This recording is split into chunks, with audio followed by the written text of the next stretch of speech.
நீ ரொம்ப மக்கள் நம்ம எவ்வளோ சின்சியராக அது பார்த்தோமோ அதுக்கு ஏற்ற மாதிரி நடக்கும். அது ஏதோ பார்த்தோம் ஒரு அது ஒரு கொஞ்ச நேரம் பார்த்தோம், 5 நிமிஷம் பார்த்தோம், அதெல்லாம் விட்டுட்டோம், மறந்துட்டோம்னா அது ஒன்றும் இல்லை. ஆனால் அதே மைண்டில் ஓடுது பற்றியா, அதுதான் பிரச்சனையே. அப்போ நம்மளுக்கு என்ன பகவத் சிந்தனை வர மாட்டுது. பகவத் சிந்தனையை இழுத்து பிடிச்சா கூட இழுத்து பிடிச்சி உட்கார வைக்கிறதா இருக்கு பகவத் விஷயத்துல. ஆனால் பௌதிக விஷயத்துல பார்த்தா ஒரு யூடியூப்ல பார்த்ததோ வேற ஏதாவது பார்த்ததோ சினிமாவில் பார்த்ததோ ஒரு டிவியில் பார்த்தா டக்குனு எது கேட்டாலும் டக்குனு அதில் பதில் சொல்ல முடியும். இப்போ இந்த நடிகர் எத்தனாவது படம் நடிச்சாரு, இது யாருடைய படம், இது அப்படின்னா கரெக்டாக டக்குன்னு சொல்றாங்க எல்லாமே. மற்றதெல்லாம் இப்போ கிரிக்கெட் பற்றி கேட்டால் பசங்க கரெக்டாக டக்குன்னு சொல்றாங்க எல்லாமே. யார் என்ன எத்தனை சிக்ஸர் அடிச்சாங்க எல்லாம். அப்போ எதெல்லாம் நம்ம மக்னம் ஆகிறோம் மனசு, அதில் நம்ம ஸ்கில் ஆகிறோம். அப்போ அதில் இருக்கிறது எல்லாம் டிட்டோவா எல்லாம் பக்காவாக சொல்கிறேன் எல்லாமே. ஆனால் அது ஏன் பாகவதத்தில் வரமாட்டேங்குது? பாகவத்தில் ஏன் இது இந்த கதை எத்தனாவது ஸ்கந்தத்தில் வருது, எத்தனை அத்தியாயத்துல இவருடைய பிள்ளை யாரு, இவருடைய அப்பா யாரு அப்படின்னு அந்த விஷயத்துல ஏன் மனசு போக மாட்டேங்குது? ஒரு ராமாயணத்துலயோ பாகவத்துலயோ கேள்வி கேட்டா தெரியலன்னு சொல்றாங்க. அப்போ நம்ம பாரத தேசத்துல பிறந்த மகாபாரதம்னா கிரேட் இந்தியா. பாரதம்னா இந்தியான்னு பேரு, மகாபாரதம்னா கிரேட் இந்தியா. நம்ம கிரேட் இந்தியாவுடைய வரலாறு, நம்ம இந்தியாவுடைய வரலாறு தான் மகாபாரதமே. அதை பத்தி யாருன்னா கேட்டா தெரியுமா? இன்னாருடைய புள்ள பேர் என்ன, துரோணருடைய புள்ள பேர் என்னான்னு கேட்டா எத்தனை பேருக்கு தெரியும்? அஸ்வத்தாமான்னு. அது மாதிரி தெரிஞ்சு வச்சிடணும் இல்லையா? அப்போ எதை நம்ம முக்கியமான டாபிக் என்னன்னா, நம்ம எதையோ தெரிஞ்சுக்கணும்னு முயற்சி பண்றதுனால என்ன ஆகுதுன்னா அதெல்லாம் தெரிஞ்சுக்கிறோம், ஆனால் அவைகளால் பாதிக்கப்படுறோம், அந்த எண்ணங்களால் பாதிக்கப்படுறோம். இப்ப ஆசைப்படத்தக்க விஷயங்களை பார்த்தோன்னா அந்த ஆசைப்படதான் செய்யும் மனசு. அப்போ ஆசைப்படாம நான் கண்ட்ரோலா இருப்பேன், நடந்துவிட்டு நடக்கும். நீ அதில் தான் மனசு உனக்கு ருச்சி இருக்குது, அதில் தான் நீ மக்னம் ஆயிடுற, அந்த விஷயத்த தான் பார்க்குறேன்னு சொன்னா அதுக்கு நீ அடிமை ஆயிடுவேன். அது உன்னை கண்டிப்பா உன்னை அடிமைப்படுத்தியே தீரும். அது இதுதான் களி. களி லோக விஷயங்கள்ல எவ்வளவுக்கு எவ்வளவு நம்ம தீவிரமா ஈடுபடுறோமோ அது ஒன்றும் பாதிக்காது, அது பார்க்கறதோட நிறுத்திடும். அப்படி கிடையாது. உங்க டைம் காலத்தை விரயம் பண்ணுவோம். யாரோ ஒரு விளம்பரம் கூட சொல்லு, டோன்ட் வேஸ்ட் யுவர் டைம் அப்படின்னு. அது மாதிரி டைமை நம்ம வேஸ்ட் பண்ணிடுறோம். இது மாதிரி விஷயங்கள்லாம் பார்த்து டைம் வேஸ்ட் பண்றோம். அருமையான பாகவதம் ராமாயணம் நம்ம எந்த அளவுக்கு பக்குவமாயிருக்கோம் சொல்லும் பார்க்கலாம். இன்னைக்கு வரைக்கும் நம்ம பேசாம இருந்திருக்கோமா? ஒரு மௌனத்தை கடைப்பிடிச்சிருக்கோமா? ஆனா பாகவதத்தில் சொல்லியிருக்க மௌனத்தை கடைப்பிடி அப்படின்னு. பிறருக்கு மனசால கூட நல்லது நினை. அதே சமயம் ஆத்ம விசாரம் நம்ம பண்ணியிருக்கோமா? அந்த உடம்புல ஆத்மா. அவர் எவ்வளவு விஷயங்கள் பாகவத்துல பகவத்கீதையில சொன்னது நம்ம செய்திருக்கோமான்னு கேட்டா கிடையாது. அதுக்கெல்லாம் டைமே நம்ம செலவு பண்ண மாட்டேன்றோம். ஆனா என்டர்டெயின்மெண்ட்ற பேர்ல இது மாதிரி கண்டதெல்லாம் பார்த்துக்கிட்டு டிக்டாக் அது இது ஷார்ட்ஸ் இது எல்லாம் பார்த்துட்டு அது மாதிரி விஷயங்கள்லாம் நம்ம ஆசைப்படுறோம். ஏதோ ஒரு காமெடிக்காக பார்த்தேன், ஏதோ ஒரு டைம் பாஸுக்காக பார்த்தேன் அப்படின்னு. ஏன் அது பாகவத்தில் டைம் பாஸ் பண்ணுங்களேன். நான் அதனால தான் பாகவதமே டைம் பாஸ்ன்னு போட்டேன், வேற வழி. ஏன்னா அப்படி டைம் பாஸ்ன்னு இப்போ பார்த்த அப்படி சொன்னாலாவது இதில் பார்ப்பாங்களா அப்படின்றதுக்காக தான். நல்ல விஷயம் 4 பேர் காதல் விழுன்றதுக்காக தான். உண்மையை தெரிஞ்சுக்கிறதுக்கு உண்மையை தெரிஞ்சது கூட நம்ம டைம் பாஸும் போட வேண்டாகுது. ஆனா இதுதான் உண்மை, இதுதான் சத்தியம், இதுதான் தெரிஞ்சுக்க வேண்டிய வாஸ்தவம். அத்திர வஸ்து வேத்தியம், தெரிஞ்சுக்க வேண்டிய வாஸ்தவமான வஸ்து இதுதான், விஷயமே இதுதான், பாகவதம் தான். ஆனா அதுவே நம்ம விளையாட்டா போட்டாதான் போட வேண்டியதா இருக்கு. அதை சீரியஸா போட்டா யார் கேட்குறாங்க? அது ஆன்மீகமா? அடப்பாப்பா, அது நம்மளுக்கு தேவையில்லை. நம்மளுக்கு அப்போதைக்கு நல்ல என்டர்டைன்மெண்ட், நம்மளுக்கு பொழுது போகணும், நம்மளுக்கு போர் அடிக்காம இருக்கணும், அவ்வளவுதான். அப்படிதான் நான் பாக்குறமே தவிர விஷயம் முக்கியமான விஷயமானு பாக்குறது இல்லை. நம்ம டாபிக் இப்போ மாத்திட்டேன் பாரு. நான் என்னன்னா எதை நினைக்கிறோமோ அதன் மயமாக மாறி விடுகிறோம், அதுக்காக சொல்ல வந்தேன், அதை சொல்றேன். இப்போ அப்போ முக்கியத்துவம் எதுனா பகவத் விஷயத்து தான் முக்கியத்துவம் கூட. சரி, இப்போ நான் ஒரு டைம்ல பார்த்தா பிரம்மஸ்ரீ சுந்தரமா சுவாமி தான் என் மனசுலயே இருப்பாரு எப்பதாலும். ஏன்னா அவருடைய பாகவதம் கேட்டு கேட்டு கேட்டு எங்க போனாலும் அவருடைய பாகவதம், அதே பாகவதம். அவர்களை பழக என்னன்னா அந்த சாணித்தியம் எனக்குள்ள நான் பார்த்தேன். அப்போ பாகவதம் பார்த்தா அப்படியே ரொம்ப டேஸ்டா இருக்கும், ரொம்ப சுவையோடையதா இருக்கும் பாகவதம். அந்த பாகவத்திலேயே மனசு மக்னம் ஆயிடும். அந்த பாகவத்துல பித்து பிடிக்க வச்சுட்டே அவரு தான் என்ன, அது பிரம்மஸ்ரீ சுந்தரமா சுவாமி. அப்போ அவர்கள் நான் நேரடியா போய் உட்காந்து அவர் முன்னாடி ஃபர்ஸ்ட் இடம் பிடிப்பேன். முன்னாடி இடம் பிடிச்சி அவர்களை போய் அவர் தரிசனம் பண்ணா போதும் எனக்கு. மற்றதெல்லாம் எந்த வீட்டுல பிரச்சனை அது இது எல்லாமே மாறிடும். அவர் தரிசனம் பண்ணாவே போதும், எனக்கு அந்த பாகவத சாநித்தியம் வந்துடும், அந்த பாகவதத்துல பக்தி வந்துடும். அவள் தர்ஷன மாத்திரத்தினாலே பக்தி கொடுக்கக்கூடியவர் பிரம்மஸ்ரீ சுந்தரமா சுவாமி. அப்போ அது போல நல்லவங்க முகத்துல முழிக்கணும், நல்லவங்க முகத்துல முழிக்கணும், நல்லவங்களை போய் பார்க்கணும். அப்படிப்பட்ட சாதுக்கள் தான் நல்லவங்க. அந்த சாதுக்கள் பாகவதம் சொல்றவங்க தான் நல்லவங்க. அந்த பாகவதருடைய பேச்சை கேட்கணும். அந்த பாகவதர்கள் தான் நல்லவங்க. அந்த நல்லவங்க முகத்துல முழிக்கணும், நல்லவங்களுடைய பார்வை நம்ம மேல படணும். அப்போ அவர்கள் சொல்ற விஷயம் நமக்கு தேவாமிரதமாய் நிற்கும். அப்போ அவர்களை தியானிக்க நமக்கு என்னன்னா அந்த பாவம் உண்டாகும், அவங்களுடைய தபஸ்ல நமக்கு வரும். அப்போ அந்த தபஸ்ல நாம பக்தி பண்ணும்போது என்னன்னா டாப்பா இருக்கும். நம்ம பலத்தினால நம்ம முடியாது இல்ல. அப்போ மகான்கள் நமக்கு என்னன்னா ஒரு டைம் இந்த என்ன பாகவதம் இந்த டைம்ல இதனால என்ன லாபம்? இதனால ஒன்னும் லாபம் இல்லை. பாகவதம் பட்சி என்ன லாபம்? ராமராமான்னு சொல்லி என்ன லாபம்? ஒன்றும் கிடையாது. அடப்பாப்பா சொல்லியிருந்தா இருக்கிறேன், ஒன்றும் பெருசா மாற்றம் ஏற்படல. அப்படி கூட சில பேர் கமெண்ட்ஸ் போட்டிருக்காங்க, ஒன்றும் பெருசா மாற்றம் ஏற்படல, நான் ரொம்ப நாளா நாம சொல்றேன் ராமநாமா, ஒன்றும் பெருசா மாற்றம் இல்லை அப்படி அப்படின்னு சொல்றேன். நான் என்ன கேட்கறேன்னா, ஏன்னா அதுல பிரயோஜனம் அடைந்தவர்கள் நிறைய பேர் இருக்காங்கன்னா கூட நமக்கே என்னவோ அது பிரயோஜனம் இல்லை அப்படின்ற மாதிரி ஒரு வெறுப்புணர்வு ஏற்படுறதுக்கு காரணம் என்னன்னா, நாம ஏதோ ஒரு துஷ்ட சங்கத்தினால கலங்கப்பட்டு இருக்கிறோம். அப்ப அந்த துஷ்ட சங்கத்தினால என்னன்னா நம்மளுக்கு தோஷம் உண்டாகும். அந்த தோஷம் தான் நம்ம சந்தோஷத்துக்கு இருக்கும். அது நம்ம மனசை கலங்கடிச்சிடும். களி என்னன்னா நேரடியா கெடுக்கிறாங்கல்ல, களி நேரடியாக கெடுக்க மாட்டான். இப்ப யூடியூப் மூலமா ஒரு படங்கள் டிவி பார்க்குற மூலமா ஏதாவது என்னன்னா அதனால என்னன்னா இப்ப அரசியலை பத்தி சில பேர் பேசுறாங்க, பெரிய வாக்குவாதம் அந்த நியூஸ்ல பார்த்தா பெரிய வாக்குவாதம். அதுல என்ன மக்னமாயி அது மயமாவே ஆயிடுறோம். நம்மளுக்கே பாதிக்கப்பட்ட மாதிரி அதுல பாதிக்கப்படுறோம் நாம. அப்போ அதுதான் நமக்கு கலங்க முடியுது. அதுதான் நம்மளுக்கு என்ன பண்ண மனசை கெடுக்கிறது. மனசை கெடுத்துட்டு அப்போ பக்தியில எப்படி தூய உணர்வோடு இருக்க வேண்டிய பகவத் பக்தியில எப்படி நம்ம ஈடுபட முடியும்? நல்லா நாம சொல்றோம், நல்லா பாகவதம் கேட்கிறோம், டக்குன்னு பார்த்தா 10 நிமிஷம் நான் அசுத்தமான விஷயத்துல தான் போய் நம்ம மூக்கம் அழிக்கிறோம். அப்புறம் நம்ம எப்படி பரிசுத்தமான விஷயத்துல இன்ட்ரெஸ்ட் வரும், மேல தபஸ் கூடும், மேல பக்தி அதிகரிக்கும், மேல ஞானம் மில்லிடும் சொல்லும் பார்க்கலாம். நம்ம சுத்தமா இருக்கிறோம். எல்லா அசுத்தத்திலையும் வாய் வச்சுட்டு அப்புறமா நல்ல விஷயத்துலயும் வாய் வச்சோம்னா நல்ல விஷயம் எப்படி ருசிக்கும்? நல்ல விஷயம் வெறுப்பா தான் தோணும். சொல்ல போனா நம்பிக்கை கூட வராது. இதெல்லாம் பண்ணி நம்மளுக்கு என்ன பிரயோஜனம்? எவ்வளவு நாள் பண்ணேன், என்ன கிடைச்சு பேசலாம், ஒன்னும் கிடைக்கல அப்படின்னு அதை விட கூட செய்தோம். அது ஒன்றும் கிடைக்கல அப்படின்ட்டு நினச்சி நம்மளுக்கு என்ன பண்ணும், அதை வேஸ்ட் விடுப்பா, அது பண்ணுறதை ஒன்று தான் பண்ணாத விட்டோம். தற்காலிகமாக எது சௌக்கியம் கொடுக்குதோ அது மாதிரி பொழுதுபோக்குக்காக மற்றதெல்லாம் பார்க்க ஆரம்பிப்போம். அதனால கண்ணுக்கு தெரிஞ்சு நம்ம ஏமாறுறோம், ஆனால் அந்த ஏமாற்றத்துல நம்ம வெளியே வர முடியல. அதுக்குதான் எப்பொழுதும் சாதுக்களுடைய சங்கத்திலேயே இருக்கணும். அது சாதுக்கள் சங்கம். இப்போ நான் சொன்னேன் இல்லையா, சரி நம்ம நேரடியா அந்த நேர்காணல போய் பார்க்கல. இப்போ நியூஸோ ஒரு காரசாரமான விவாதங்கள் அரசியலை பத்தி இதை பத்தி நம்ம யூடியூப்ல பார்க்குறோம். அதனால நேரில் வரல, ஆனால் ஃபோன்ல தான் பார்க்குறோம்.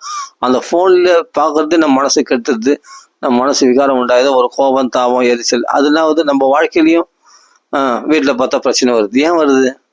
நீ அந்த பிரச்சனைகளை பார்த்தா உன் வாழ்க்கையிலையும் பிரச்சனை நடக்கும். நீ எதை பாவிக்கிறியோ அதுதான் வாழ்க்கையில பிரதிபலிக்கும். அதை மாற்ற முடியாது. இல்லை அதனுடைய சிம்டம்ஸாவது காமிக்கும். இல்லை அது பெரிய ப்ரெஷராவது வெடிக்கும். பெரிய ப்ரெஷர் ஆகி வெடிக்கும் கண்டிப்பா.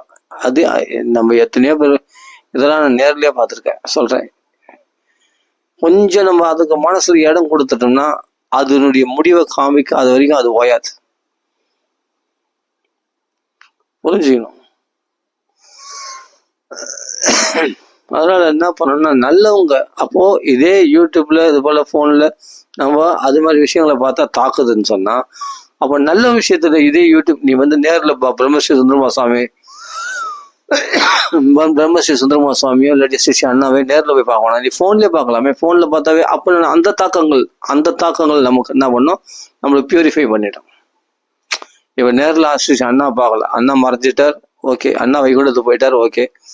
பிரம்மஸ்ரீ சுந்தரமா சுவாமி இருக்கா, சத்குரு முரளிதர சுவாமிஜி, இவங்களுடைய உபன்யாசங்கள் கேட்கலாமே. கேட்டால் நம்ம மைண்டு பியூரிஃபை ஆகுமே. அப்போ நம்ம சத் சங்கம் நம்மளுக்கு என்னன்னா, இதே அசத் சங்கம் யூடியூப்ல வருது இல்ல, அதுலயே நல்ல சங்கம் சத் சங்கமும் இருக்கு நமக்கு. அதன் மூலமா நம்ம மனசை என்ன பண்ண பியூரிஃபை பண்ணிக்கலாமே, நல்ல விஷயங்களை கேட்டு.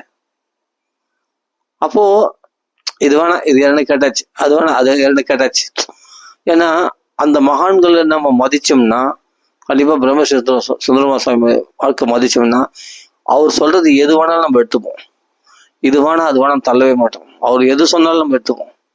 ஏன்னா அவருடைய வாக்கு வேத வாக்கு மாதிரி, அவர் மந்திரம் பண்ண நம்ம குருநாதர், அவர் பெரிய மகாத்மா அப்படின்ற ஒரு மரியாதை அவர்களுக்கு இருந்ததுன்னா, அவர் சொல்ற ஒவ்வொரு வார்த்தையும் வேத வாக்கா நம்ம எடுத்துப்போம். அப்போ நம்ம என்னன்னா, அவரிடத்துல மனசு ரூடமாகுது, அது வேரூன்றி போகுது. அந்த வேரூன்றி போன மனசோட அவர்களை கேட்கிற விஷயங்கள்லாம் நம்ம மனசுல கிரகிக்கும் போது அவர்கள் இருக்கிற தபசு நமக்கு வரும். கண்டிப்பா நம்ம அவருடைய சுபாவங்கள், அவருடைய நல்ல குணங்கள், அவருடைய பக்தி, அவருடைய தபசு நமக்கு பிரதிபலிக்கும். அவருடைய ஞானம் நமக்குள்ள பிரதிபலிக்கிறத பார்ப்போம். அந்த அளவுக்கு சின்சியரா அவருடைய உபன்யாசங்கள் நம்ம கேட்கிறோம். அதில் நம்ம அந்த உபன்யாசம் கேட்டு மனப்பாடம் பண்ணி நினைக்கணும். அப்படியே சும்மா ஓரளா கேட்கணும், சும்மா சிம்பிளா கேட்டு வந்தாவே போதும். அப்போ அதை தவிர நான் வேற எதுவும் கேட்க மாட்டேன். வேற எது இந்த ஷார்ட்ஸ், இந்த சினிமா, இந்த என்டர்டெயின்மெண்ட், இந்த டான்ஸ் ஆடுறது, இது குடும்பத்தோட இது போடுறாங்களே என்னவோ, அது ஏதோ ஒரு குடும்பத்தோட இது என்ன ஷார்ட்ஸ் வீடியோ எல்லாம் நானும் போடுறாங்க இல்லையா, ஏதாவது கதைகள்லாம் போடுறாங்க இல்லையா, அதெல்லாம் பார்க்கறதுல மனசு போகாது. பிரம்மஸ்ரீ சுந்தரமா சுவாமின்னா அவருக்கு கேட்டுனே இருக்கணும்னு தோணும். அப்போதான் நம்ம மைண்டு ஃப்ரெஷ்ஷாக நம்ம பகவத் விஷயத்துல ஈடுபடுவோம். நம்ம மைண்டை செதறடியக்கூடியது தான். சரி, அதே ஃபோனில் நல்ல விஷயங்களை பார்க்கும் போது என்னன்னா நம்ம அதன் மயமாக மாறும். அப்போ அதனுடைய தாக்கத்தினால் நம்ம என்ன பண்ணால் நம்ம மைண்டு பியூரிஃபை ஆகுது, பகவத் பக்தியில் மேலும் மேலும் அதிகரிக்கும். இப்போ நேரில் கிடைச்சா அதோட பெரும் பாக்கியம் தான், இல்லைன்னு சொல்ல. இப்போ நேரில் பிரம்மஸ்ரீ சுந்தரமா சுவாமி பார்க்குற பாக்கியம் கிடைச்சா அவர்கள் நேரடியாக போய் உபன்யாசம் கேட்குறது சூப்பர் தான், இல்லைன்னு சொல்ல. சரி, இல்லாத பட்சத்தில் நம்ம ஃபோன் பண்ணுறோம்ல, சரி அதில் நல்ல விஷயங்கள், பாகவத விஷயங்கள், ராமாயண விஷயங்கள், பகவத்கீதைலாம் சொல்கிறாங்களே, அதில் எந்த மகாத்மா, இப்போ நொச்சூர் வெங்கட்ராம சுவாமிகள், அவர் பாகவதம் சொல்லியிருக்கார், இப்போ சன்னியாசம் வாங்கிட்டார், அவருடைய உபதேசங்களை கேட்கலாம். இப்போ அதை மட்டுமே அவருக்கு ரொம்ப பிடிச்சவங்க, அவரு குருவை ஆசிரிச்சவங்க, அவர் சொல்றது எது சொன்னாலும் வேதவாக்கா தோணும். இப்போ பிரம்மஸ்ரீ சுந்தரமா சுவாமி எதை சொன்னாலும், சௌந்தர்ய சொன்னாலும் சரி, மகாபாரதம் சொன்னாலும் சரி, எனக்கு வேதவாக்கா தான் தோணும். ஏன்னா குருநாதருடைய வாக்கியம். அப்படி எடுத்துக்கும் போது நம்மளுக்கு பக்தி தன்னாலே பிச்சுட்டு வரும். இல்லை அவர் சொல்ற பாகவத்தை கேட்கலாம், பாகவத்தை சொல்ல ஒவ்வொரு வார்த்தையும் நம்ம என்ன பண்ணோம், ஜாக்கிரதையை கவனிப்போம். கவனிச்சு நம்ம பாகவதம் ஃபாலோ பண்ணோம்னா பாகவதம் தேன் மாதிரி நிற்கும். அப்போ நம்ம அந்த சத் சங்கத்தை எடுத்துக்கிறதுனால தான் நம்ம மைண்டு பியூரிஃபை ஆகும். இல்லைன்னா நம்ம வேற எதை தியானிக்கிறோமோ அதன் மயமா மாறிடும். அப்போ அவைகளால, அந்த பிரச்சனைகளால நமக்கு பாதிக்கப்படும். வீட்டில் பிரிவினை, சண்டை எல்லாமே வரும். இது நம்ம இப்போ நாமளா பாகவதம் படிக்கிறோம். சரி, ஓகே, இப்போ நாமளா பாகவதம் படிக்கிறோம். நீங்கள் அப்புறமா டிக்டாக், இந்த ஷார்ட்ஸ் வீடியோ, இப்போ யூடியூப் விஷயமா கண்டதெல்லாம் பார்க்குறோம். நம்ம பாகவதம் படிக்கிறோம். எப்படி படிக்க முடியும்? உண்மையிலே பாகவதத்தில் பக்தி வருன்றீங்க, இருக்கிற பக்தியும் போயிடும். ருச்சியோட படி பண்ணுறீங்க, பாகவதம் வராது. ருஷியோட நாம சொல்லுன்றீங்க, சொல்ல மாட்டோம். இதே போதேந்திரருடைய சரித்திரம் இல்லாட்டி போதேந்திரருடைய பவன் நாம ரசத்தை நம்ம போட்டிருக்கோம். அதை கேட்டு பாருங்க. அதை கேட்டு நீங்க அதுக்கு அந்த போதேந்திரர் சொன்ன அந்த ரசோதயத்தை நம்ம போட்டிருக்கோம், இப்போ அப்லோட் பண்ணிங்க. அதை அப்படியே கேட்டுட்டு நீங்க அப்ப நாம சொல்லி பாருங்க. உங்களுக்கு செம்ம இன்ட்ரெஸ்டா இருக்கும் ராமநாம சொல்றதுக்கு.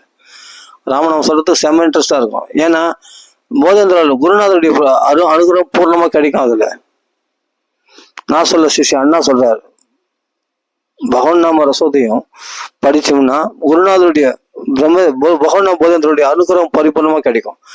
அப்ப நம்ம அப்லோட் பண்ணிக்கிறோம். நீங்க படிக்கூட வேணாம், அப்படியே காது கொடுத்து கேட்டாவே போதும்.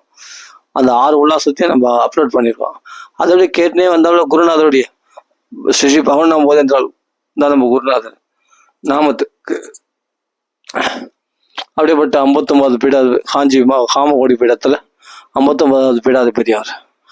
அவருடைய அனுகிரகம் பரிபூர்ணமா கிடைக்கும். நம்ம வாக்குல தன்னாலே ராமநாமனை உச்சரிப்போம். அப்ப எந்த சங்கத்துல இருக்கணுன்றது முக்கியம் இல்லையா? கொஞ்சம் ஜாக்கிரதையா இருக்கணும். இதுல கொஞ்சம் நம்ம ஏமாந்துட்டோம்னா நம்மளுக்கே வந்து பாகவதம் படிக்க பிடிக்காது, பகவான் நாம சொல்ல பிடிக்காது. என்ன இது இத்தனை நாள் பிடிச்சது நீ ஏன் பிடிக்கலன்னா, நீ கண்டதெல்லாம் பார்த்துட்டு அப்புறமா இதுலயும் மற்ற ஈ வந்து கண்டத்துல மொய்க்கும், அது தேனிலே வந்து மொய்க்கும். ஆனா தேனி வந்து தேன்ல மட்டும்தான் மொய்க்கும். அவள் பாகவதர்கள் வேற எதையும் திரும்பி பார்க்க மாட்டாங்க, பகவத் விஷயத்தை மட்டும்தான் பார்ப்பாங்க. மற்றதெல்லாம் இருந்தா கூட அப்படியே அதெல்லாம் தள்ளிட்டு போயிடுவாங்க, அப்படியே விரல தள்ளிட்டு போயிடுவாங்க. அதெல்லாம் போன்ல அதெல்லாம் பார்க்க மாட்டாங்க, அதெல்லாம் தள்ளிட்டு போயிடுவாங்க. ஏன்னா அது புத்தியை கெடுத்துரும்னு நல்லா தெரியும். மைண்டை கெடுத்துரும், மைண்டை கேட்கறது மட்டும் வாழ்க்கையை கெடுத்துரும். அப்படின்னா என்ன பண்ண மகான்கள்லாம் தள்ளிட்டு அதெல்லாம் பார்க்க மாட்டாங்க. பகவத் விஷயம் வந்து அதை பார்ப்பாங்க. ஒரு ராதா கல்யாணம் சீதா கல்யாணம் தான் பார்ப்பாங்க,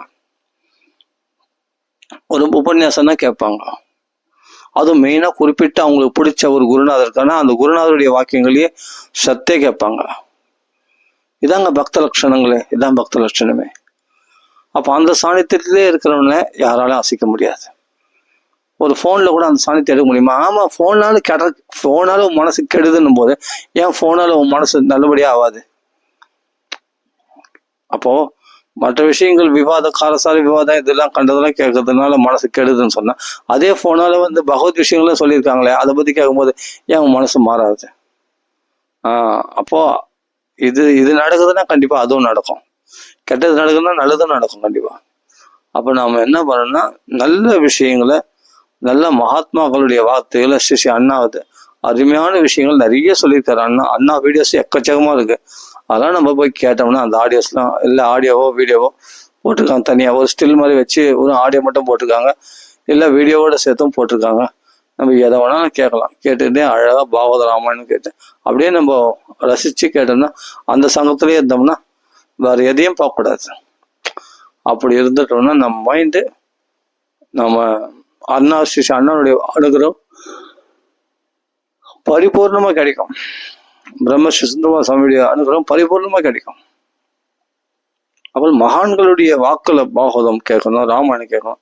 அது மாதிரி விஷயத்துல ஈடுபட்டோம்னா நம்ம நல்லாவே இருப்போம், ஃப்ரெஷ்ஷா இருக்கும் மைண்ட். அதை விட்டுட்டு நாம எனக்கு பக்தி வரலையே, பகவான் நாம சொல்றதுக்கு இன்ட்ரெஸ்ட் வரலையே, எனக்கு 1 மணி நேரம் கூட சொல்ல முடியலையே. ஏன் சொல்ல முடியல? உன் மைண்டு உன் கையில இல்லை. நீ வேற எதையோ பார்த்துட்டு எதையோ கேட்டுட்டு அதுல வந்துட்டு அப்ப திடீர்னு இதெல்லாம் ஆகாசத்துல இருந்து குதிக்குமா பக்தி? இதெல்லாம் மந்திரத்துல பறிக்கிற விஷயமா இது? மகான்களுடைய அனுக்கிரகத்தினால, பகவானுடைய கிருபையினால வரக்கூடியது ஒரு பக்தின்றது, ஒரு பகவான் நாமத்துல பக்தின்றது. ஸ்ரீ மகாராஜ சத்குரு முரளிதர் சுவாமிஜியுடைய உபன்யாசம் கேட்டா நாமத்துல பக்தி வரும். அவர் நாமத்தை பத்தி அப்படி சொல்லியிருக்காரு. அந்த நாமத்துல ஸ்ரத்த வரும். அந்த ராமநாமத்துடைய பெருமை நிறைய சொல்லியிருக்காரு மகாராணி சத்குரு முரளிதர் சுவாமிஜி. இன்னைக்கு ஆஷாட ஏகாதசி அன்னைக்கு ரொம்ப விசேஷம். அப்பல ஏன்னா யார் வாக்குல எதாவது கேட்கணுமோ அது கேட்டாதான் நம்மளுக்கு அந்த பக்தி உண்டாகும். நாமசிங்கத்தினுடைய பெருமை கேட்கணும்னா மகாராணி சத்குரு முரளிதர் சுவாமிஜி வாக்குல நாமசிங்கத்தின் மகிமை கேட்டா கண்டிப்பா நாமத்துல நம்ம பிச்சுண்டு பக்தி வரும். பாகவத்துல இன்ட்ரெஸ்ட் வரணும்னா ஸ்ரீ அண்ணாவது கேட்டோம்னா கண்டிப்பா பாகவத்துல அவ்வளவு டேஸ்டா இருக்கும். அப்படி சொல்லுவார், பாகவதம் ரசிச்சு சொல்லுவார். ஒரு ஸ்லோகம் சொன்னாலும் அர்த்தமா இருக்கும். அப்போ அது சுத்த மனசு அப்படியே கொஞ்ச நேரத்துல அப்படியே மனசை தூய்மையாகிடுவார், சுத்தமாகிடுவார் மனசை. அவள் மகாத்மாக்களுடைய உபன்யாசம் தான் நம்மளுக்கு பலம், நம்ம பாகவத்து பக்திக்கு பலம். இல்லைன்னா நாமளா ஏதோ ஒண்ணு படிக்கிறேன், நானே நாமா சொல்றேன், நானே பாகவதம் படிக்கிறேன் அப்படின்னா அது ஃபெயிலியர் ஆயிடும்.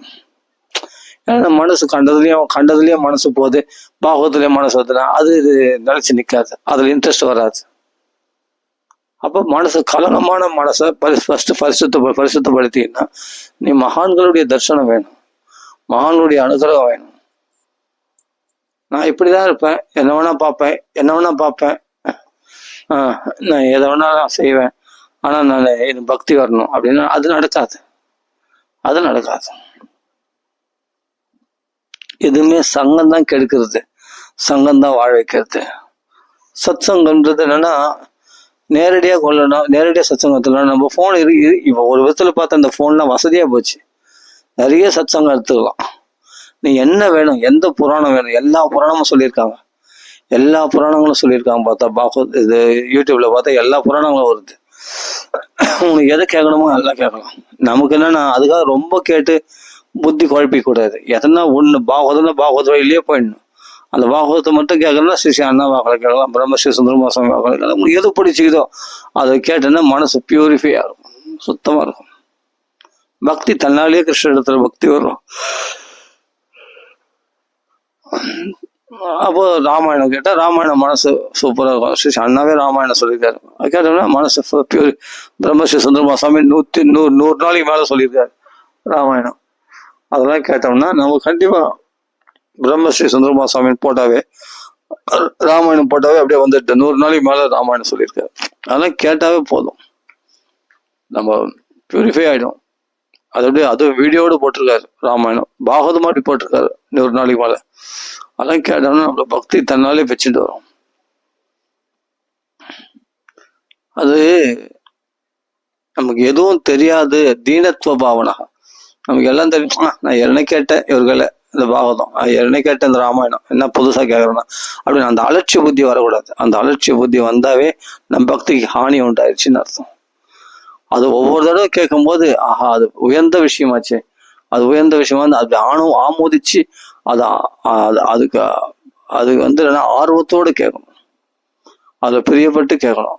எத்தனை தடவை சொன்னாலும் கேட்கலாம், அது அப்படிப்பட்ட உயர்ந்த விஷயம் அப்படின்னு அதுக்கு ஒரு கௌரவம் கொடுத்து, அது மாதிரியே கொடுத்து, அது சொல்றவங்களுக்கும் கௌரவம் கொடுத்து, அது பிரம்மஸ்ரீ சுந்தரமாசாமி அது கௌரவம் கொடுத்து நம்ம கேட்டோம்னா, ஜாக்கிரதையா கேட்டோம்னா அப்போ நம்மளுக்கு அது பலிதமாகும்.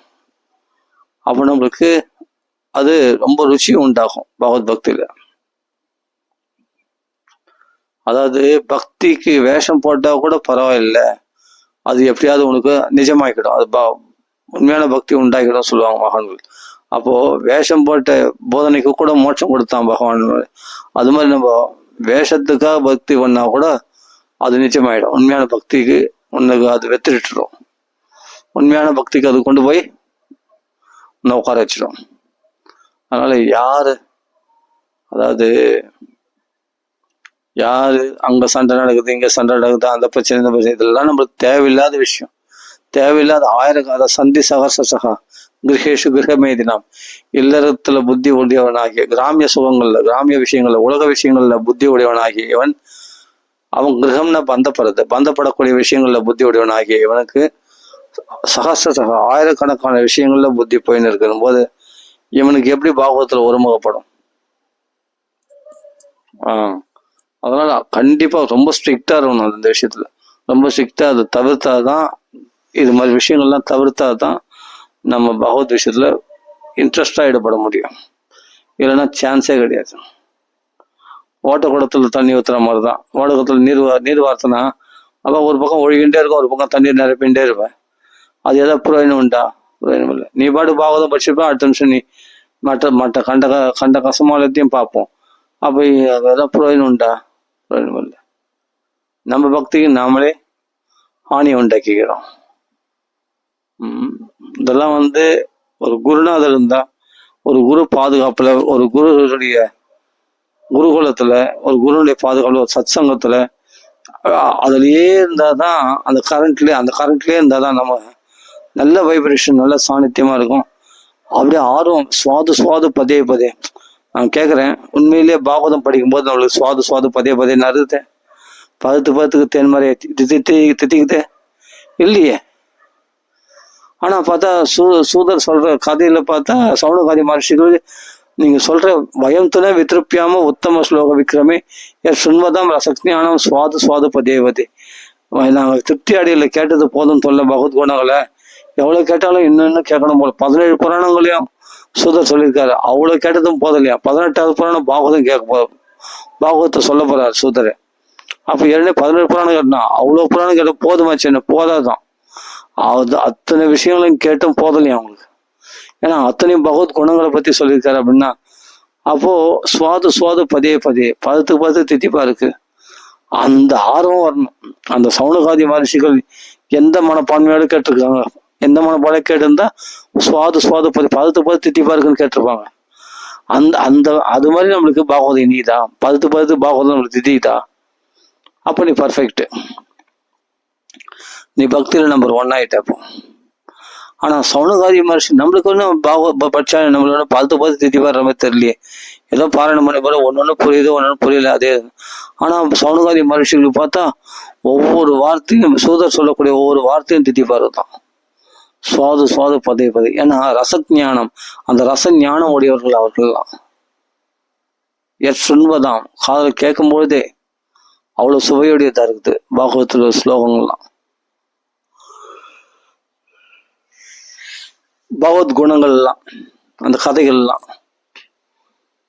அப்போ எந்த அளவுக்கு ரசிச்சிருப்பாங்க. அதுதான் சொல்ற, பாகவதம் படிக்கிறதுக்கு ரசிகாக புவி பாவகாக, அந்த பாவம் வேணும், ரசிக்கிற பாவம் வேணும். அவர்களால் தான் பாகவதத்தை சுவைக்க முடியும்.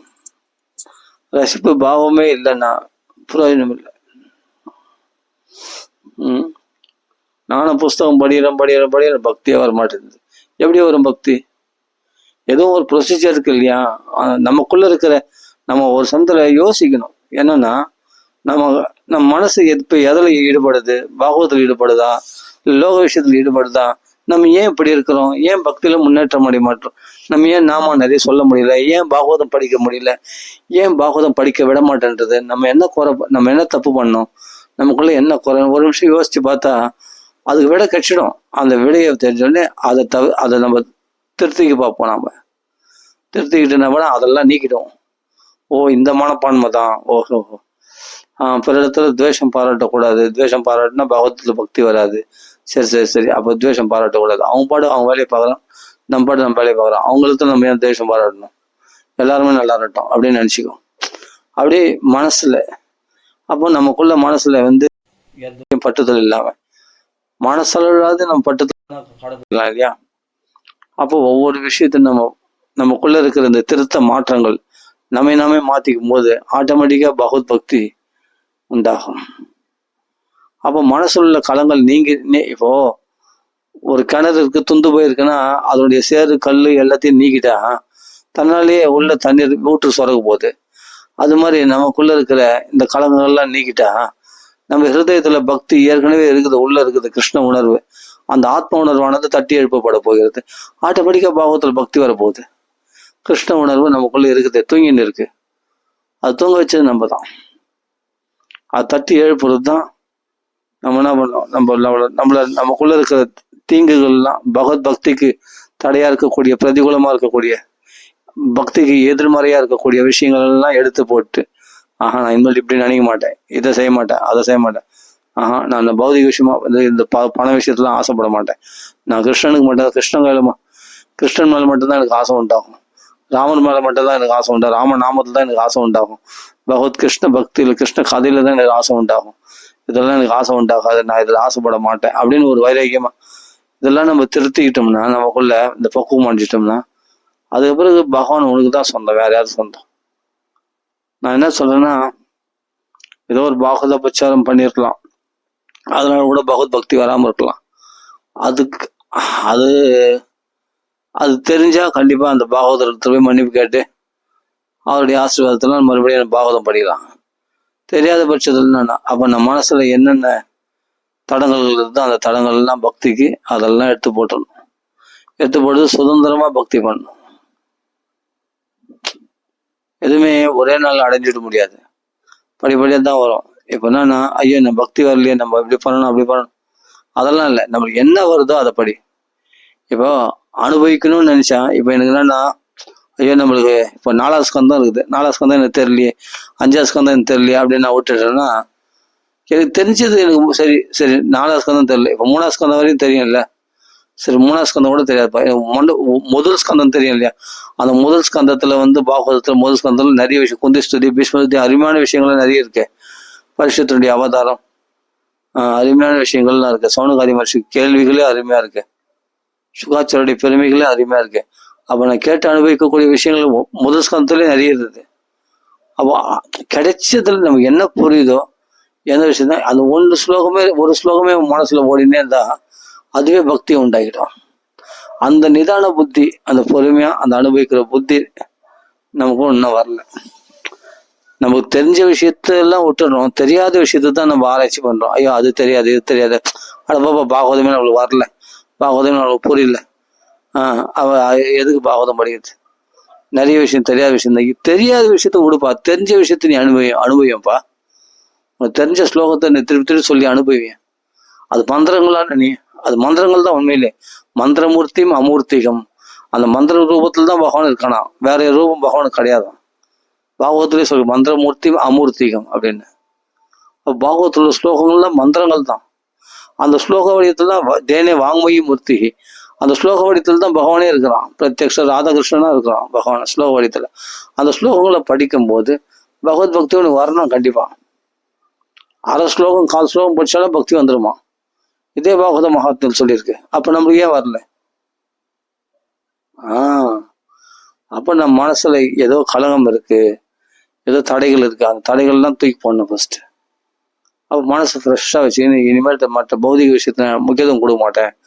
சத்தியம் பரம் தீமகி, இந்த பாகவதத்தில் தான் நான் தியானிப்பேன், என் தியானமே பாகவதத்தில் தான் இருக்கும் அப்படின்னா, பாகவதம் கையில கடிச்சு மட்டும் புஸ்தகமா நெஞ்சிலையும் கடிச்சிச்சுன்னு அர்த்தம். இப்ப பக்குவம் ஆயிட்டான்.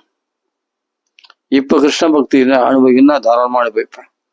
எனக்கு தெரியாத விஷயத்த விட்டுருப்பா. பாகவதத்துல நிறைய எனக்கு தெரியாத கதைகள்லாம், எனக்கு ஸ்லோகம் படிச்சா எனக்கு புரியலப்பா. சரி ஸ்லோகம் படிச்சா புரியல, ஆனா புரிஞ்ச ஸ்லோகத்தை என்னைக்கு நீ படிச்சு அனுபவிச்சுக்கிற?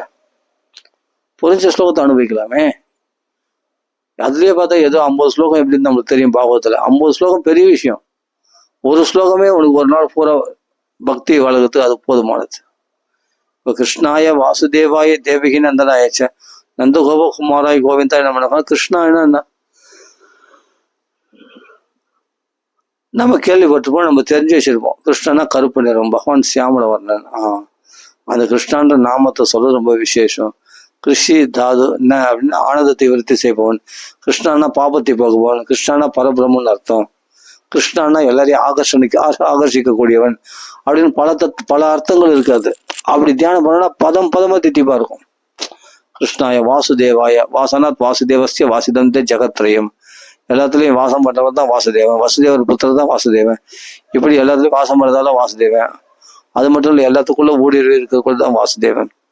வாசுதேவன் தான் எல்லா ரூபமாவும் இருக்கிறான். வாசுதேவ சர்வமிதி அப்படின்னு வாசுதேவன் சப்தத்துக்கே பல வியாக்கியானங்கள் இருக்கு.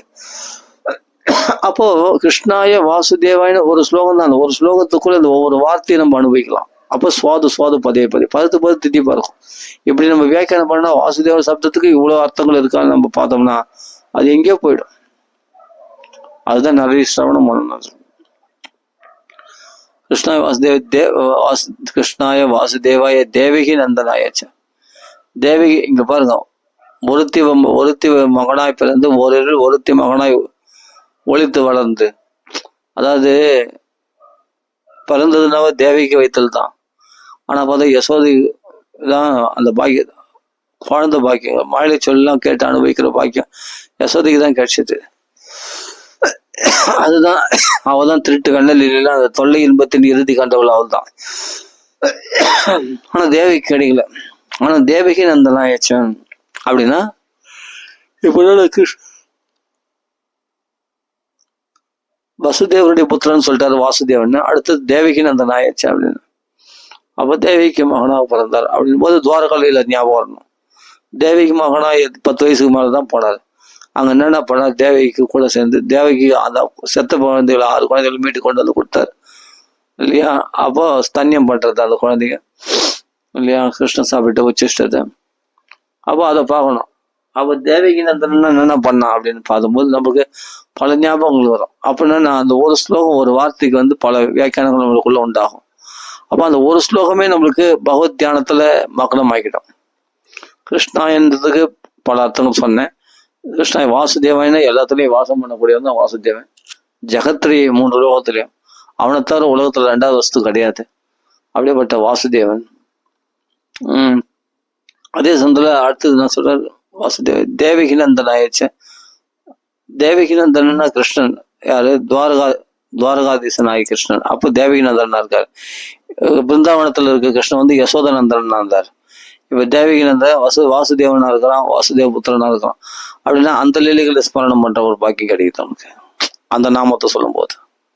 அப்போ நாமானி அனந்தசி யசோ அங்கிதானி, அவனுடைய புகழை குறிக்கக்கூடிய அந்த நாமங்களை இங்க குந்தி தேவி சொல்றா. அப்போ அந்த ஒரு ஸ்லோகத்துக்கு நாம பல வியாக்கியானங்கள் பண்ணலாம், பல விதமா அனுபவிக்கலாம். நந்தகோபகுமாராய, நந்தகோபகுமாரன்னா அவனுக்கு என்ன ஞாபகம் வருது? ஒரு பாம்பு கவின்னு போயிடுச்சு. அதே சமயத்தில் வருண பகவான் வருண லோகத்துக்கு அழைச்சிட்டு போயிட்டான் நந்தபாபா போய் பகவான் காப்பாத்திட்டு வந்தாரு நந்தபாபா. அதே மாதிரி பாம்பு காலை பிடிச்சிச்சு, அந்த பாம்புகள் விளைவிச்சார்.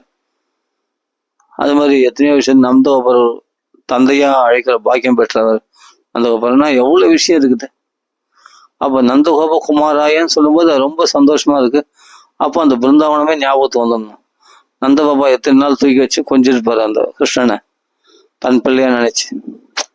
அப்ப நந்தகோப குமாரன் அப்படின்னா அப்ப இவன் மட்டும்தான் 2 அம்மா 2 அப்பா அவனுக்கு, கிருஷ்ணனுக்கு. அவனுக்கு யாரெல்லாம் குழந்தைய நினைக்கிறாங்களோ அத்தனை பேரும் அவனுக்கு அம்மா அப்பா தான். ஏன் பசுக்களுடைய தாயா இல்லை? பகவான் பசுக்கள் வடிவது, அந்த பசுக்களுடைய குழந்தைகளான கன்றுகளா மாறி அந்த பசுக்களுடைய பாலெல்லாம் குடிச்சான் இல்லையா கன்றுகள் வடிவத்துல. அப்போ எத்தனை கோபர்கள் இருந்தாலும் அந்த கோபர்கள் வடிவத்துல இவனே கோபர்களா பசங்களா மாறி பிரம்ம மோகனில் இல்லை அத்தனை தாய்ப்பாலும் அவன் குடிச்சானே போய். அப்படின்னா அத்தனை வீட்டுக்கும் அந்தந்த பிள்ளைகளா போனானே. அப்போ அவனுக்கு ஒரு தாயான்னா யசோதே தேவிக்கு மட்டும் தாய் இல்லை, நந்தபாபா வசுதேவர் மட்டும் தந்தை இல்லை, நம்ம எல்லாரும் அவனுக்கு தாய் தந்தைகள் தான். யாரெல்லாம் நினைக்கிறாங்களோ அவங்களுக்கு எல்லாரும் தாய் தந்தையா இருக்கான் பகவான் பக்தர்கள். இல்லைன்னா கோபர்கள் அத்தனை பேருக்கு பார்த்தா அவர்களுக்கு தாய் தந்தையா இருந்தாங்க, அவங்களுக்கு பிள்ளையா பகவான் இருப்பானா? பிரம்மா கண்ணு குட்டிகளும் பசங்க திருட்டு போன பிறகு அந்த பசங்க ரூபத்துல இருந்து கொண்டு அந்த அம்மா அப்பா சந்தோஷம் கொடுத்தானே. அப்ப நந்தகோப குமாரனும் போது நந்தகோபர் மட்டும் குமாரன் இல்லை, நம்ம நினைக்கிற எல்லாருடைய குமாரனும் நந்தகுமாரன் இருக்கிறான், கிருஷ்ணன் இருக்கிறான் அப்படின்னு தெரிஞ்சுக்கும் போது அந்த பதம் சுவையா இருக்குது. நந்தகோப குமாராய கோவிந்தாய நமோ நமக, கோனா பசுக்களை மேய்ப்பவன், சகல ஜீவராசிகளையும் ஆட்டி படைப்பவன் கோவிந்தன் அர்த்தம். அது மட்டும் இல்ல, கோவர்த்தன் உத்தாரணம் பண்றதுனால கோவிந்த பட்டாபிஷேகம் பகவானுக்கு பண்றாங்க. சுரபி தன் பாலாலே பண்றான், ஐராவதியான தன் கங்கையினால அபிஷேகம் பண்றது கிருஷ்ணருக்கு. அப்படிப்பட்ட கோவிந்த பட்டாபிஷேகம் ஞாபகம் வருது இல்லையா, அதான் கோவிந்தம். கோவிந்தம் ஆதிபுருஷம் தமகம் பஜாமி அப்படின்னு சொல்றாங்க. அப்படியேப்பட்ட கோவிந்தன் அப்படின்னும் போது பகவான் நாமத்தை நினைக்க அதில் பல புகழ் இருக்கு. அந்த சுண்டவரில் மலையை தாங்கி அந்த கோபர்களை ரசித்தானே, அப்படிப்பட்ட கோவிந்தனாச்சு அப்படின்னு நினைக்கும் போது எவ்வளவு சந்தோஷமா இருக்குது. இதுபோல் நினைக்கிறதுக்கு விஷயங்களா இல்லை பாகவதத்துல, இது மாதிரி நல்ல விஷயங்கள் நினைக்கலாமே. அப்போ சுவாது பதே பதத்து தித்திப்பா இருக்கும். இப்போ பதத்து இப்போ நான் விஷயத்த சொன்னேன். கிருஷ்ணாய வாசுதேவாய தேவகி நந்தனாயச்ச நந்தகோப குமாராய கோவிந்தாய நமோ நமக. அப்படிப்பட்ட கிருஷ்ணா இத்தனை ரூபத்துல இத்தனை வடிவத்துல இத்தனை பேருக்கு அம்மா அப்பாவுக்கு பிள்ளையா இருக்கிற கிருஷ்ணா, நமஸ்காரம் கிருஷ்ணா, நமஸ்காரம் சொல்லி முடியல. இப்போ இந்த ஒரு ஸ்லோகமே இவ்வளவு விஷயங்கள் இருக்கு. இது மாதிரி நம்ம ஒவ்வொரு ஸ்லோகத்தை அனுபவிச்சோன்னா வாழ்க்கை இனிமையா போகும். சரி, ஓகே, நம்ம பூர்த்தி பண்ணிப்போம். அதனால எதை தியானிக்கணும் அப்படின்னா எல்லாம் மகான்கள் வாக்குல பாகவதம் எப்படி அனுபவிக்கணும்னு கேட்டு தெரிஞ்சுக்கிட்டோம்னா நம்ம அப்படி பாகவதம் படிச்சா அப்போ சவுனகாதி மகர்ஷிகள் சுவைச்ச மாதிரி நம்மளுக்கும் சுவாது பதே பதத்து தித்திப்பா இருக்கும் அப்படின்னு புரிஞ்சுக்கணும். இல்லை, நான் என்ன சொல்றேன், எதுவுமே நாமளா சொந்தமா எதுவும் செய்வானா. மகான் அதுக்கு தானே மகான்கள் இருக்காங்க. சாதுக்களாக விருட்சங்களை பகவான் அங்கங்க நட்டு வச்சிருக்கான். அந்த மகாத்மாக்களுடைய வார்த்தைகளை கேட்போமே. நம்ம தான் தோழித்தனமா நம்மளா எதனா ஒன்று சேர்த்து தப்பா செய்துடுறோம். நமக்கு சரியா பக்தி வர மாட்டேங்குது. படிச்சாலும் தூக்கம் வருது, இல்லை வெறுப்பா இருக்குது, இல்லை புரியல படிச்சா, இல்லை மனசுல நிக்கல, இல்லை ருச்சி வரல, அதில் ஏதோ ஒண்ணு மொத்தம் படிச்சா பக்தி வரல. ஆனா மகான் வாக்குல கேட்டும் போது ஆஹா அருமையான விஷயமாச்சு. இந்த ஸ்லோகத்துக்கு இப்படிப்பட்ட அர்த்தமா, இந்த ஸ்லோகத்துக்கு இவ்வளவு வியாக்கியானமா, இவ்வளவு விஷயங்கள் இருக்கு அந்த ஸ்லோகத்துக்கு. கிருஷ்ணாய் வாசுதேவத்துக்கு இவ்வளவு அர்த்தம் இருக்குதா, ஆஹா அருமையான விஷயமாச்சு. அப்படி ஒரு கிளிக் ஆகும் நமக்கு. அந்த கிளிக் ஆகி நம்ம அந்த ஸ்லோகத்தை திருப்பி ஆவர்த்தி பண்ணினே இருப்போம் நம்ம. அது அப்படியே நாம சங்கீதமா மாறிடும். கிருஷ்ணாய வாசுதேவாய தேவகி நந்தனாயச்சன் அந்த தெரியாமல் பகவான் நாம சொல்லலாம். சாங்கேத்தியம் பாரிகாசியம் வா ஸ்தோமம் ஹேளனம் ஏவா வைகுண்ட நாம கிரகணம் அசேஷ ஆகாரம் இது மிச்சமெல்லாம் பாவத்தை போயிடும். பரிகாசமா 7 மாசம்னா கூட பகவான் நான் பலன் கொடுக்கணும்னா அவ பாகவதம் படிக்கும்போது கிருஷ்ணாய வாசுதேவாய அது தப்பா தான் இந்த அதான் சொல்றேன். அபத்தவத்தியவி தப்பா இருந்தா கூட பரவாயில்ல பகவான் நாமம் நீ எப்படியோ கோவிந்தான்னு சொல்லணும், கோவிந்தா கோவிந்தான்னு சொல்லிட்டேன். தப்பா சொன்னா கூட அபத்தமா இருந்தா கூட பரவாயில்ல. மாலை செயல் கேட்டு தந்தை சந்தோஷமா இருக்கு. இது மாதிரி கண்டிப்பா நம்ம சொல்ற பகவான் நாமத்துல பகவான் சந்தோஷமாடிவான். கிருஷ்ண பிரியம் சகல கல்மஷ நாசனம் முக்தியக ஹேதுமிக பக்தி விலாசகாரி சந்த கதானகம் விதம் தீர்த்தேன பரிசீலனை சேவையாக்கியம் அப்படின்னு சொல்றாரு. எதுக்காக தீர்த்த யாத்திரை அங்க இங்கன்னு ஓடுறீங்க, கஷ்டப்படும். ஒத்துழைக்காத உடம்புனால எத்தனை இடத்துக்கு தான் ஓடுவீங்க, நீங்க கஷ்டப்படுவீங்க. அதனால சுலபமா பக்கத்துலயே கையில இருக்கு பாகவதம் புஸ்தகம். அது சொல்லக்கூடிய மகான்கள் இருக்காங்க. அதை அப்படியே கேட்டு ஃபாலோ பண்ண மனசு ரம்மியமா இருக்கும். சரி, ஓகே. அதுபோல நிறைய சொல்லலாம்.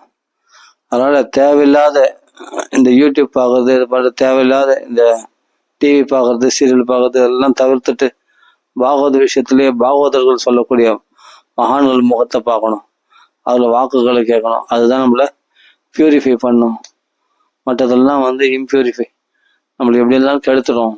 நல்லா புரிஞ்சுக்கணும். அவன் பகவத் பக்தி வரலன்னா எப்படி பக்தி வரும் சொல்ல பார்க்கலாம். முட்டாள்தனமா கண்டதெல்லாம் சேர்த்துட்டு திடீர் பக்தி நம்மள ஆகாசத்துல குதியுமா, முடிச்சிடுமா? வராது இல்லையா? அதான் நாம கடுமையா சாதனைகளை பண்றோம். நிறைய நாமாக்களை சொல்லி கடுமையான சாதனைகளை பண்ணி நாம அந்த சாநித்தியத்தை வர வச்சுன்னு நினைச்சாலும் நம்ம பௌதிக களம் இருக்கு, என்ன பண்ண முடியும்? அப்ப என்ன பண்ணணும்னா மகான்களை போய் ஆசிரிக்கணும். மகான்கள் பெரிய தபஸ்விகளா இருப்பாங்க, அவங்கள ஆசிரிச்சுன்னா அவங்களை கடாட்சம் மாத்தத்தினாலே உனக்கு சாநித்தியத்தை உண்டு பண்ணுவாங்க. நான் பிரம்மஸ்ரீ சுந்தரமா சுவாமிகள் தான் போகும்போது கிட்ட போகும்போதே வைப்ரேஷன் அப்படியே பயங்கர வைப்ரேஷனா இருக்கும். அவங்கள எனக்கே பயமா இருக்கு கிட்ட போறதுக்கு. கிட்ட போனா அப்படியே வைப்ரேஷனா இருக்கும். அவ்வளவு தபஸ்ல இருக்காரு அவர். அனவரதம் பகவான் நாமா சொல்லிட்டு பாகவத போறான் அப்படி இருக்கும். மகா தேஜஸ்வியா இருப்பார் அவர் பிரம்மஸ்ரீ சுந்தரமா சுவாமி. அவர் கிட்ட போனா அந்த வைப்ரேஷன் இருக்கும் நல்லா. நம்மளுக்கே தடதடன்னு அப்படியே ஒரு மாறி ஆயிடும். அப்படிப்பட்ட ஒரு மகாத்மா, பரம தபஸ்வி அவர். அப்போ எந்த அளவுக்கு அவங்க ஸ்ட்ரிக்டா அந்த ஆச்சார அனுஷ்டானங்கள்லாம் பர்ஃபெக்டா ஃபாலோ பண்ணி தன்னுடைய கிரியானுஷ்டானங்கள் பூஜைகள் அதெல்லாம் பக்காவா பண்ணியிருந்தா இது மாதிரி இவ்வளவு சாநித்தியமா இருப்பாங்க. யோசிச்சு பாருங்க. அவங்கள பார்த்த மாத்திரத்துல பாகவத்துல பக்தி பச்சுன்னு வரும். நம்மளுக்கு புஸ்தகத்தை பார்த்தா அந்த ஸ்லோகம்லாம் ரொம்ப தித்திப்பா இருக்கும் அவர் வாக்குல கேட்கும்போது. இது என்னைக்கோ இத்தனை தடவை கேட்டிருக்கோம், ஆனா மகாத்மா வாக்குல கேட்கற மாதிரி வரவே வராது. மகாத்மா வாக்குல கேட்கற மாதிரி வரவே வராது. நாமளா படிச்சா கூட அந்த அளவுக்கு ருசி இருக்காது பாகவத்துல. ஆனா மகான் வாக்குல கேட்கும் போது இந்த ஸ்லோகத்துக்கு இப்படி அர்த்தமானு அப்படியே தேன் மாதிரி சுவைப்போம் நாம. அதனால மகான்கள் வாக்குல பாகவதம் கேட்கணும். அதுதான் நம்ம மனசுக்கு ரொம்ப ரொம்ப ரம்மியத்தை கொடுக்கும். சரி, ஓகே. ராம ராம ராம ராம ராம ராம ராம ராம. ஸ்ரீ ராமநாத சிங்கத்தன் கி ஜெய், ஆஞ்சநேய சுவாமி கி ஜெய், ஸ்ரீமத் பாகவத பகவான் கி ஜெய். ராம ராம ராம ராம ராம ராம ராம. அதே மாதிரி நாமா சொல்றவங்க அவங்களுடைய பெருமைக்கு நாமத்திலே மகிமை கேட்கும் போது நம்மளுக்கு நாமத்துல சிரத்தை ஏற்படும். மற்றது எதுவுமே பார்த்து காலத்தை விரயம் டோன்ட் வேஸ்ட் டைம் அப்படின்னு சொல்ற மாதிரி நம்ம காலத்தை விரயம் ஆகக்கூடாது. பகவத் விஷயத்துல ஈடுபடணும், புரிஞ்சுக்கணும். ராம ராம ராம ராம ராம ராம. श्री रामनाथ सिंह की जय, आंजनेय स्वामी की जय, साल सालमणि की जय, श्रीमद भागवत भगवान की जय, आंजनेय स्वामी की जय. राम राम राम राम राम राम।